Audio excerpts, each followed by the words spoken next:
Пятрусь Бронка, благословенный. Суровый час. Моя радзіма гарыць у полымі вайны.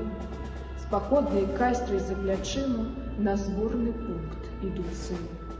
Яны надоўга пакідаюць свой родны дом, свой мілы кут, усіх, каго кахаюць. Усё, што люба тут. У потайніцы бярозы і задуменныя лясы па іх раняюць горка слёзы буйнымі кроплямі расы. А ім насустрач сонца ўсходзіць, махаюць крыллем ветракі і ў дальні шлях на ратны подзвіг благаслаўляюць іх бацькі. Ідзі, мой сын, гаворыць маці, будзь непахісным у баю, за мір і шчасце ў нашай хаце, спакой і маладосць тваю. Цябе на гэтыя паходы благаслаўляю, сыне мой, вялікай мужнасцю народа і шчырай любасцю сваёй.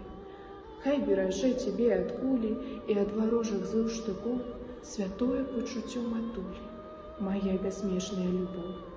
І горда, выпрастаўшы плечы шляхамі цяжкімі вайны, баям і славе насустрэчу ідуць адважныя сыны.